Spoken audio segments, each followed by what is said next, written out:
This pressure tank failed last night and flooded the basement, so today I'm going to show you step by step how to replace it. Here's where the disaster happened. The homeowner, which is my father in this case, turned on his faucet and there was no water coming out, so he knew there was something wrong. So he came down to the basement and realized that the pressure tank erupted and there was water all over the basement, and he had to use a shop vac to clean it up. So something like that happens, definitely get the water off the floor as soon as possible. But before that, let me show you the first step you do when that happens. The very first thing we need to do once our pressure tank goes bad is to locate the breaker that's powering the well pump, because the well pump is what actually pressurizes the pressure tank. So I'm going to locate that here now and kick it off. In order to remove the pressure tank, we must undo the wiring and undo the plumbing connected to it. In order to remove the CPVC connection, we're going to use a simple reciprocating saw to cut it here. And then we remove these pipe clamps to take off the water line coming from the well pump. And then obviously we'll undo the wiring by taking off this cover on the pressure switch. And a very important thing to do, I use a non-contact voltage tester to make sure there's no power, since we kicked the breaker, going to these wires. And I'll put a link to this in the description below along with everything else used in this video, but we just power it on. And I like to double check with a wire I know is live to make sure it's working properly first. Then after I confirm that, we're just going to touch it up against these wires. And if it beeps red, it means there's power. And as you can see, there's no power coming to this pressure switch. We can undo the wiring and undo the connections. I'm going to remove the nut off the pressure switch to remove the cover. Using a Phillips screwdriver to loosen the terminals to remove the wires. And then a flathead screwdriver with these Romex connectors to get the wire through the pressure switch. And now remove the ground screws.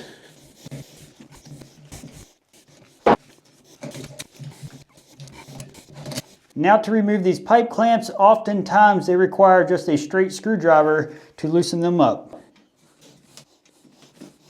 I'm going to slide those back.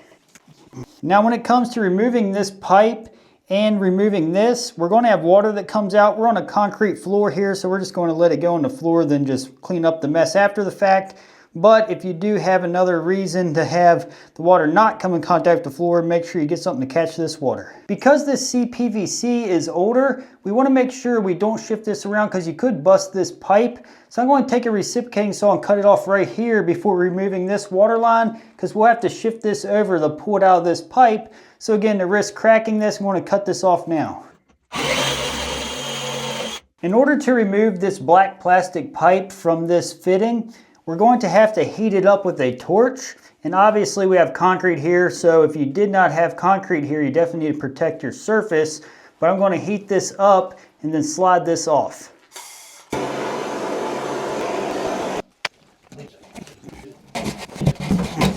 All right, we have it disconnected. We can take this pressure tank out of here. Let me show you what failed on the bottom of this pressure tank. If you take a look here, we have a rust spot right here at the bottom, but the actual tank didn't fail. It was the elbow here going into it.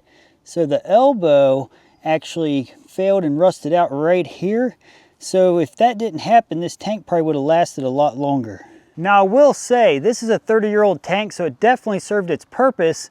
But you could essentially replace this elbow, but again, it's a 30-year-old tank. We're just going to replace the whole thing. When it comes to pressure tank sizing, I would just replace it to whatever was there before. But if you're wondering about what's the correct size for how many fixtures and well pump you have, here's a quick diagram that was on the box that I figured I'd show you. Here's our new pressure tank and all the supplies to make the connections to the water lines and the pressure switch. I'm going to go over the rough idea on how all this goes together. And if you're interested in this exact pressure tank, I'll put a link to it in the description below so you can check it out for yourself. The pressure tank we are installing is a 20-gallon pressure tank. And as far as what we need to make the connections, we have a 1-inch barbed fitting for the water line coming in, and it threads into this section of the tank T. And this big brass piece is called the tank T. We then have a 1/2 inch threaded spigot, and that's going to thread right into this location, followed by a pressure release valve or relief valve. That's going to thread right here. We then have a 1/4 inch nipple that's 3 inches long. That's going to go into here, followed by the pressure switch is going to install on top of that. And then we have a manometer with a 1/4 inch threaded male end, and it's going to thread here, followed by this threaded connection that's 3/4 into this location of the tank tee. We then are going to transition to our PVC, and this is for 3/4, and we have a union here so we can unthread it. So in the future, if we have to remove the tank, we can just unthread it from here instead of cutting the pipe. And we're going to glue that in, and that's going to be how we make our connections. And the tools we're going to use is a pipe wrench, followed by an adjustable wrench. We got pipe dope here that's going to be used with the Teflon tape, and this is going to act as almost a lubricant so we can make great connections. On this section of the tank tee, we want to prep this end to go into the tank. So in order to do that, we're going to use the Teflon tape and make several wraps around here. And if you look at this end, we want to go clockwise when we wrap this, because think about when you tighten it into the elbow, it's not going to unravel the Tef tape in that orientation. So that's very critical when it comes to installing the Tef tape. So I'm going to wrap this around now. And I went around about 5 times with that. I'm now going to use the thread sealant. We're going to place some on here with the Tef tape. Some people will say that's overkill, but again, I like to use it as like a lubricant because it does help it tighten down better in my opinion. So I'm going to place some right around that Tef tape. We're now prepped to thread this into the tank. I'm now going to drop the tank tee into the elbow on the bottom of the tank.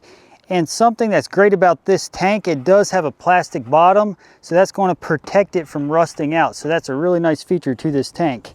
Now we simply just thread it into that elbow. And he's going to secure the tank so I can keep threading this on really tight. Now we want to make sure that we stop when these holes are facing up. So again, because this is in a T shape, we can just use our hands. All right, that looks really good where it's at. And that's all there is to installing the actual tank tee. And you want to make sure that you stop it so that it is in line with the bottom of the tank. You can see it is, so that's really important. You don't want that cockeyed because obviously that's wrong. We need to make sure that it's straight. I'm now going to install the rest of the pieces that go on this, then show you what it looks like once it's all together. You will notice that many of these fittings have what are called wrench flats, so you can get your wrench on them to tighten them down. For instance, when we installed the manometer, you definitely want to make sure that you use your wrench instead of holding onto the gauge to tighten it down because you will break it. Very, very important. And also when I install the nipple for the pressure switch, I'll have to use my pipe wrench to grip that to tighten it down properly. That you cannot get a standard wrench on. You must use a pipe wrench for that application. And now's a good time to mention that this tank came pre-charged like most modern pressure tanks. Now what that means is that there's already pressure inside of the tank that is going to be suitable for most cases, but if you'll notice the valve stem at the top of the tank, this is where you would check that pressure and adjust it accordingly, and typically you want it about 2 pounds less than your cut-in pressure for the well pump to kick on. And in this case, 40 is going to be our cut-in pressure, so we'd want it around 38. And I'll be going over the cut-in and cut-off pressure in detail later on in this video. Now that we got everything on to the tank tee, we need to place the union on, and again, this is CPVC. A lot of people have PEX in their house nowadays, but in this older house, this is what we're going to connect to. So in order to get this pipe to the right length, this is going to insert to here, and we don't want this coming out too far because of that elbow you've seen whenever we removed the tank. So we want to cut this about right here and leave enough pipe if we ever had to cut this for whatever reason. So it's going to be right length, and I'm going to be using a ratchet pipe cutter to cut this CPVC. Now that we have this cut to length, we need to prime and glue them together, and always place a 1/4 turn whenever you make your glued connections. I'm going to deburr the edges before making our connection.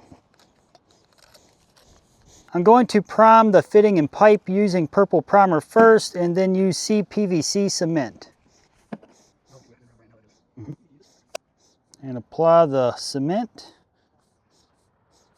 And again, push and 1/4 turn.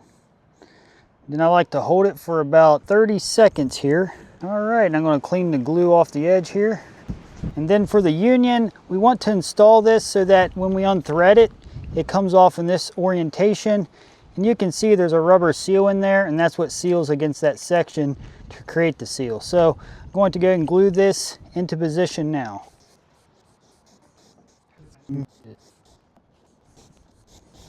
All right, we now have it prepped to install back into the house. Now that we got the floor cleaned up, we can set the new pressure tank into place. All right, I'm going to position this similar to where the old one was setting, and we're going to reconnect our pipes first. Beginning with the water line coming from the well, I'm going to place the new clamps on first. I figured might as well replace these while we're at it. I'm going to slide these over the black pipe first. And another tip here, if you have this where it tightens down in this direction, the next clamp, we'll put it on in this fashion so it tightens down from the opposite direction. So you can see it'll torque it both ways. I'm going to go ahead and heat this up a little bit to slide it on. We're now slid on all the way, just got to tighten these clamps up. And do not ever tighten these clamps because they will strip out the screw. So you just want to snug them up really well.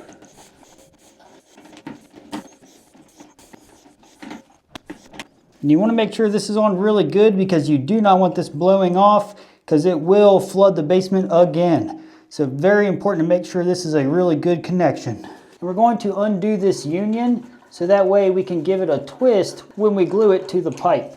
Now for this side, I'm going to get it up off the floor so we can easily work on it. And we want to make sure we deburr this for sure, especially since we cut this with the reciprocating saw. And clean this off really well. I'm now going to prime and glue this on, and make sure you set this in here first because that needs to be around here before gluing this on so we can place it on after we have this together. And now the cement. And make sure you're in a well ventilated area when you're gluing, so place a fan on or wear a respirator. We now can place together the union, and we're going to hand tighten this on really well. You don't want to over tighten this and strip it, but just make sure you're on snug. Now that we have the water lines connected, we now need to connect the pressure switch to the power. I'm now going to wire the pressure switch, but something I realized here, if you look at these wires, they are damaged. It looks like they rubbed against the metal somewhere and that they are missing their sheathing. So I'm actually going to cut this off and then restrip this section. And another thing, if you're not comfortable doing your own electrical work, definitely hire an electrician to do this. But I'm going to go ahead and restrip these wires.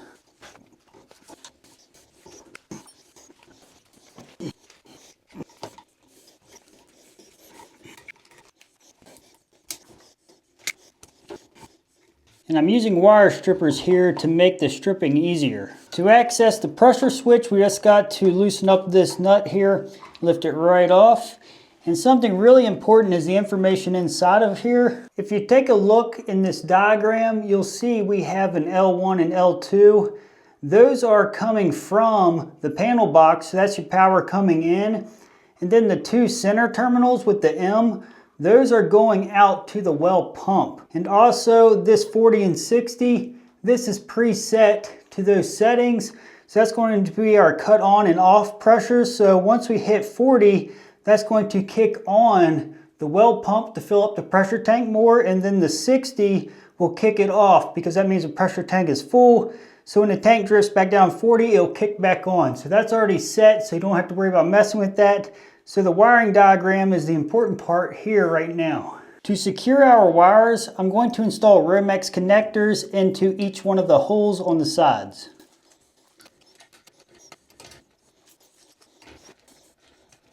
I'm now going to fish the wires through the Romex connectors into the pressure switch. And these use square drives. I'm now going to tighten down the Romex connector. Now do the same for this wire that's going to the well pump.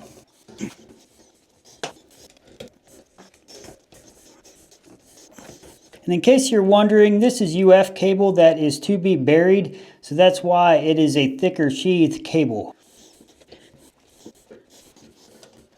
I'm now going to connect my ground wires to these ground screws. And I'm going to clip this back a little bit here.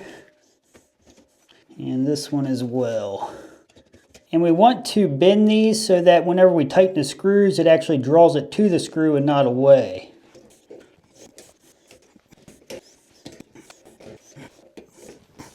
Tighten this down and do the same to this wire.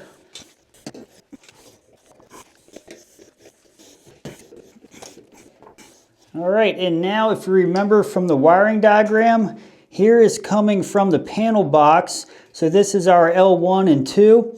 So this is going to go on this one, and this one's going to go on this one.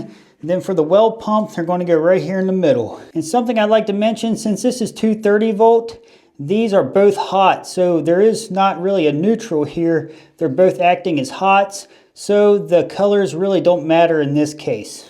Same thing, loosen these up and then make a loop.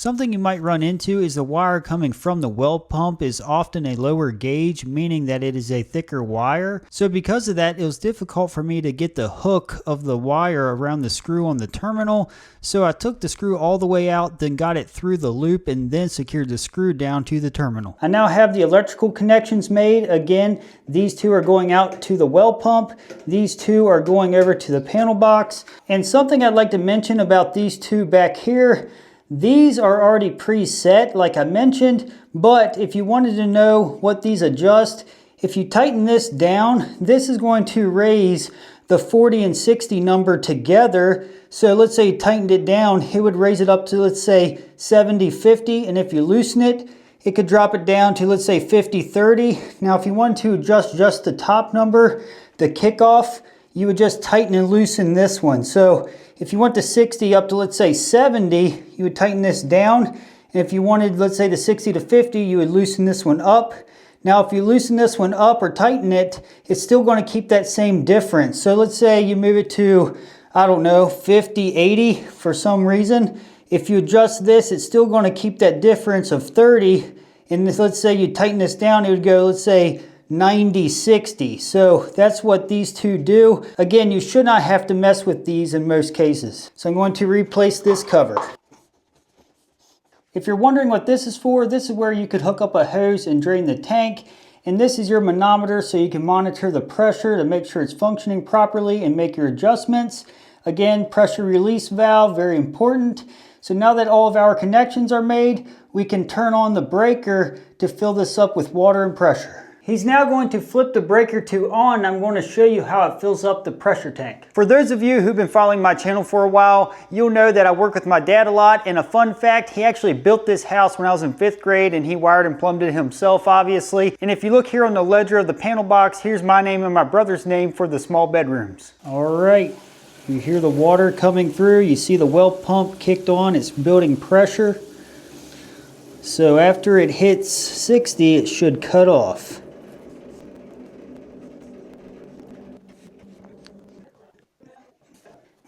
All right, you can see it kicked off at 60.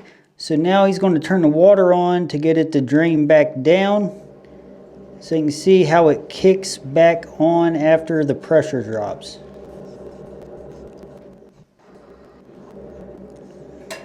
All right, you heard it kick back on once it hit 40. You can see the pressure is building back up.